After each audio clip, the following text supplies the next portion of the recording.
Hello friends, मैं दीप स्वागत करता हूं आप सबका मेरे यूट्यूब चैनल दीप अकाउंटिंग पर। और आज इस वीडियो में मैं बात करने वाला हूं जीएसटी का जो पोर्टल है उसका कुछ बेसिक सा फंक्शन के बारे में कि कहां पे क्या होता है और किसका क्या मतलब है।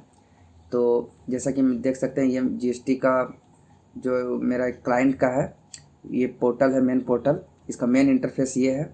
इसमें हम आज बात करने वाले हैं माई प्रोफाइल सेक्शन के बारे में, जो कि हमको कहाँ मिलेगा। यहाँ पे हम जैसे क्लिक करते हैं राइट साइड में टॉप में, तो यहाँ देखिए माई प्रोफाइल आ रहा है। तो हम इसमें क्लिक करते हैं और जानते हैं इसके बारे में।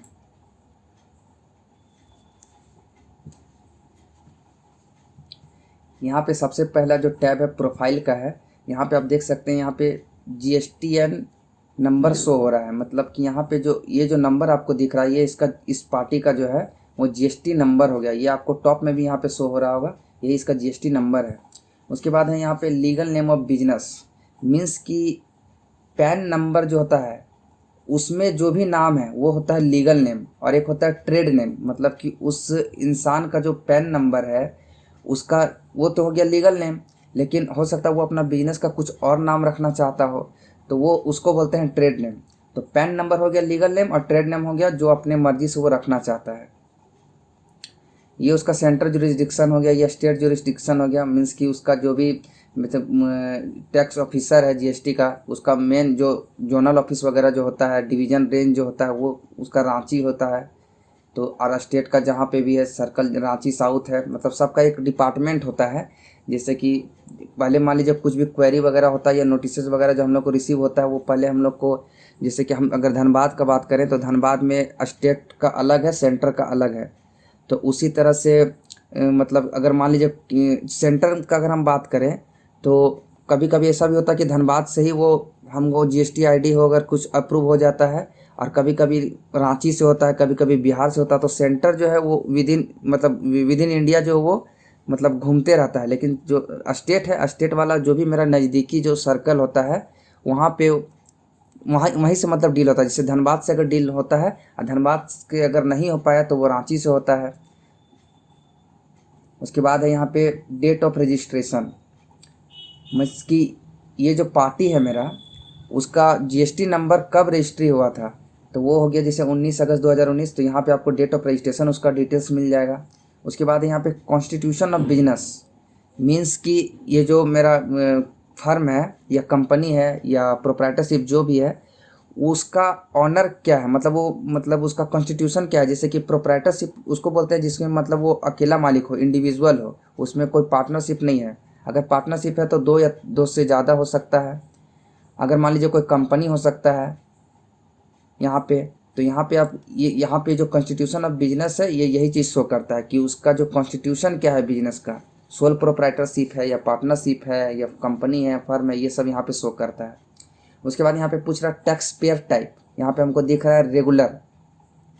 टैक्स पेयर टाइप मतलब हो गया जीएसटी में जो रजिस्ट्रेशन होता है वो जनरली दो तरह का होता है, रेगुलर और कंपोजिशन। रेगुलर और कंपोजिशन क्या होता है ये हम किसी और वीडियो में बताएंगे। तो टैक्स पेयर टाइप यहाँ कभी आप देखिए कंपोजिशन भी देखने को मिल सकता है, रेगुलर भी मिल सकता है, तो ये रेगुलर है। उसके बाद जीएसटीएन, ये होता है मेन। यहाँ पे जो दिख रहा है जीएसटीएन, ये बहुत ही काम का चीज़ है। इसमें क्या होता है ये वाला चीज़, इसमें क्या है, जिसे ये एक्टिव दिख रहा है, अगर किसी का जीएसटी कैंसिल हो जाता है या सस्पेंड हो जाता है तो यहीं से उसका स्टेटस पता चलेगा। प्रोफाइल में जाएंगे, प्रोफाइल में जाने के बाद यहाँ पे जो आप देख रहे हैं एक्टिव, यहाँ पे अगर लिखेगा कैंसल्ड सुओ मोटो या सस्पेंडेड सुओ मोटो, या फिर पूरा पूरी कैंसल या पूरा सस्पेंडेड से लिख रहा है, तो इस तरह का जो स्टेटस है हमको यहीं से देखना होता है। अगर किसी पार्टी का अगर हमको स्टेटस देखना है कि वो एक्टिव है या नहीं, तो वो यहाँ से हमको शो होगा। उसके बाद है यहाँ पे एक, यहाँ पर पहले ये वाला बताते हैं, field visit conducted no, means कि जब इसका जीएसटी नंबर हम जब मतलब जीएसटी नंबर के लिए जब हम अप्लाई किए थे तो उसमें हम प्रिंसिपल प्लेस ऑफ बिजनेस के बारे में हम कुछ डॉक्यूमेंट अपलोड किए थे कि मेरा जो बिजनेस होगा वो कहाँ से रन होने वाला है, उसका हम एड्रेस दिए थे। तो जीएसटी डिपार्टमेंट बहुत बार क्या होता है कि अगर उसको कुछ डाउट होता है एड्रेस से रिलेटेड, तो वो क्या करता है, फील्ड विजिट करता है कि वहाँ पे जा करके उसको देखता है कि वो वाकई में जो बिजनेस है वहाँ पे उसका प्रिंसिपल प्लेस है भी, या बस ऐसे ही बस डॉक्यूमेंट में है वो चीज़। तो वो चीज़ वो किया है कि नहीं जीएसटी ऑफिसर, उससे रिलेटेड इसमें हमको इन्फॉर्मेशन है। यहाँ पे नो लिखा है मीन्स कि वो जो है फील्ड विजिट नहीं किया है। अगर यस लिखता तो मीन्स कि वहाँ पे पर्सनली जा करके उसको विजिट किया गया है। अब यहाँ पे कॉम्प्लियंस रेटिंग, जीएसटी में सीजीएसटी एक्ट एक सेक्शन है 149, उसमें क्या होता है goods and services tax compliance rating दिया जाता है। ये रेटिंग कौन देता है? तो ये गवर्नमेंट देती है।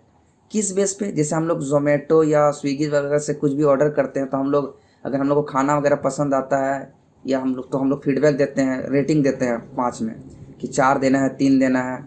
इसी तरह गवर्नमेंट जो है वो जीएसटीएन होल्डर को रेटिंग देती है। तो किस बेस पे रेटिंग देती है? कि उसका जो कॉम्प्लियंस, मतलब कि उसका जो रिटर्न्स है, जैसे मान लीजिए अगर ये रेगुलर है तो उसका हम जीएसटीआर 1 होता है, मंथली जीएसटीआर 3 भी हो सकता है। तो ये सब जो उसका रिटर्न्स जा रहा है वो मतलब डिफ़ॉल्ट तो कहीं नहीं कर रहा। मान लीजिए अगर हम जीएसटीआर 1 का बात करें तो उसका मान लीजिए ड्यू डेट 11 तारीख होता है मंथ का, हर मंथ का 11 तारीख, और 3B का जनरली 20 तारीख होता है। तो वो देखता है कि कहीं ये डिफ़ॉल्ट तो नहीं कर रहा। जैसे जीएसटीआर 1 अगर 11 तारीख को होता है तो कहीं 12 तारीख, 13 तारीख, मतलब ड्यू डेट के बाद तो कहीं रिटर्न फाइल नहीं कर रहा है। अगर ड्यू डेट के बाद रिटर्न फाइल कर रहा है तो सरकार की नज़र में इसका जो रेटिंग है वो थोड़ा सा गिरेगा। या फिर 3B का बात करें तो ड्यू डेट के बाद अगर रिटर्न फाइल करा तो उसका रेटिंग गिरता है। अब रहा बात, इसको गवर्नमेंट इसको लाने का पीछे क्या मकसद है?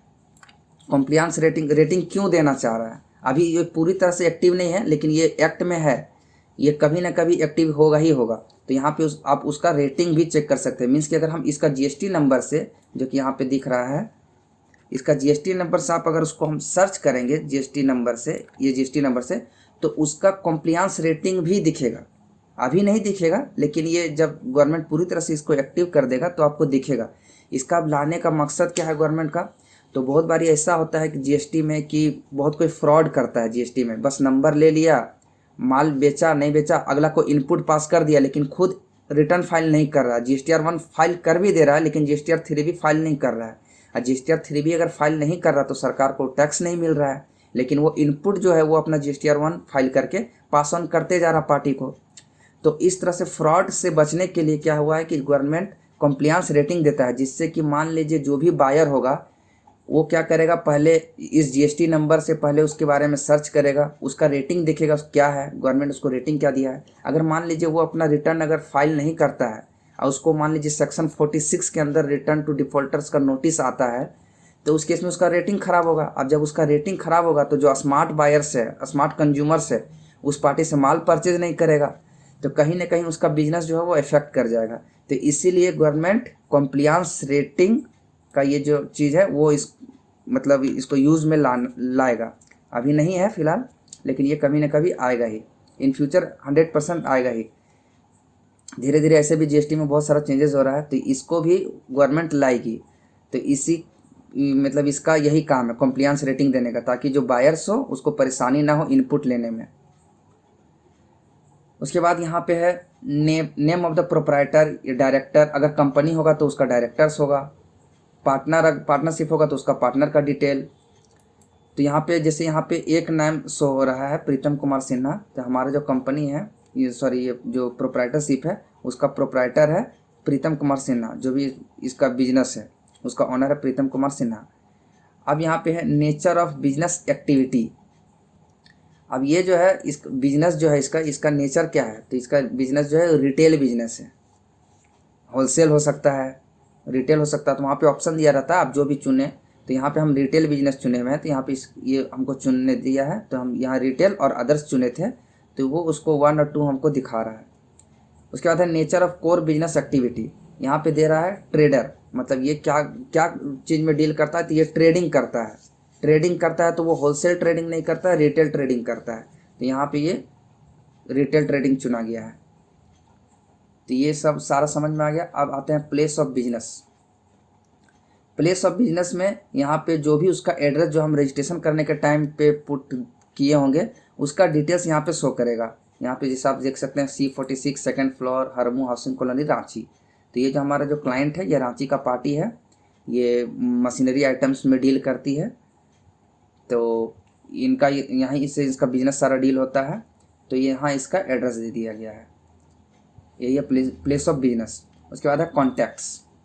कॉन्टैक्ट्स में जीएसटी प्रैक्टिशनर है जो कि यहाँ नॉट एप्लीकेबल दिखा रहा है, नॉट अवेलेबल है। ये क्यों है हम बता रहे हैं। एक है ऑथराइज सिग्नेटरी। ऑथराइज सिग्नेटरी ये एक ही है। अगर मान लीजिए पार्टनरशिप फर्म होता है, तो मान लीजिए किसी कोई पार्टनरशिप फर्म है, उसमें 4 पार्टनर्स है, लेकिन जो ओटीपी जो जाता है ओटीपी वेरीफाई करने के लिए, उसमें हम किसी एक या दो को, एक से ज़्यादा को भी हम ऑथराइज सिग्नेटरी दे देते हैं, ताकि हम जब ओटीपी वेरीफाई करें तो ओटीपी किसके पास जाए, वो मोबाइल नंबर या ईमेल एड्रेस कौन सा में जाए, कौन सा मतलब पार्टनर का में जाए, तो उसका डिटेल्स हमको यहाँ पे ऑथराइज सिग्नेटरी में डालते हैं। तो यहाँ पे अभी ऑथराइज सिग्नेटरी एक है, क्योंकि हमारा तो इंडिविजुअल है, एक ही मालिक है। अगर यह पार्टनरशिप होता तो हो सकता है उसमें भी एक हो सकता है, लेकिन एक से ज़्यादा को भी हम ऑथराइज सिग्नेटरी बना सकते हैं, जिससे क्या होगा कि हम जिसका भी नाम चुनेंगे ड्रॉप डाउन से, उसके पास ओटीपी जाएगा और उससे हम ओटीपी लेकर के अपना रिटर्न को वेरीफाई करेंगे।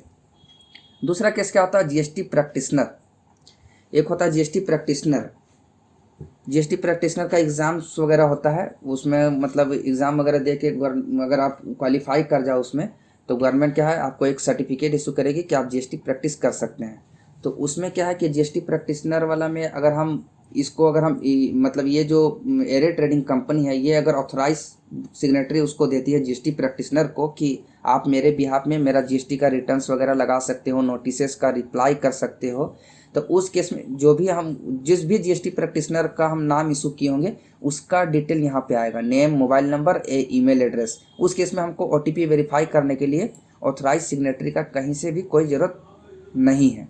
उस केस में हम जीएसटी प्रैक्टिशनर वाला जो रहेगा उससे भी मतलब अपना रिटर्न वो वेरीफाई कर सकता है। उसके बाद यहाँ पर अदर बिजनेस में है with in the state, outside the state. Means कि मान लीजिए उसका प्रिंसिपल प्लेस जो बिजनेस है, मान लीजिए ये जैसे पार्टी रांची का है, हो सकता है कि ये इसका एक और मतलब छोटा सा ब्रांच या गोडाउन जो भी हो वो धनबाद में हो या जमशेदपुर में हो, लेकिन विद इन स्टेट झारखंड में ही कहीं कहीं और भी इसका ब्रांचेज है, ताकि मतलब मान लीजिए अगर कोई धनबाद का पार्टी हो तो वो धनबाद से ही उसको माल बेच दिया, या मान लीजिए जमशेदपुर का तो जमशेदपुर से बेच दिया। तो अगर उस तरह का डिटेल है तो वहाँ पे उसका एड्रेस वगैरह जो भी उसका डिटेल्स है वो यहाँ पे आएगा। तो मेरे केस में अभी नहीं है फ़िलहाल, तो यहाँ पे है। और आउटसाइड द स्टेट मतलब अगर झारखंड में अगर ये पार्टी है तो झारखंड से बाहर अगर कुछ होता है तो वो हमको यहाँ पे शो करेगा। तो ये हो गया माई प्रोफाइल सेक्शन का ये चारों टैब कंप्लीट।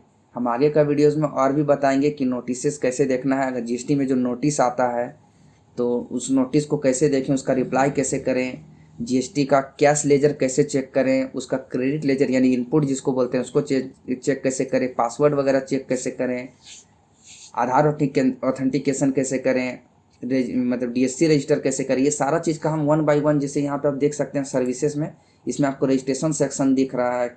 जैसे जीएसटी का रजिस्ट्रेशन कैसे लें, उसको कैंसिल कैसे करें, नोटिस का रिप्लाई कैसे करें, लेजर में कैश लेजर है, इसमें जितना भी आपको टैब दिख रहा है ऑलमोस्ट हम सारा टैब के बारे में बताएंगे। तो अगर आप हमारे चैनल पर नए हैं तो इसको जल्द से जल्द सब्सक्राइब करें, ताकि कोई भी जितना भी अपडेट्स है हम सारा कुछ इसमें आप कवर हो जाए।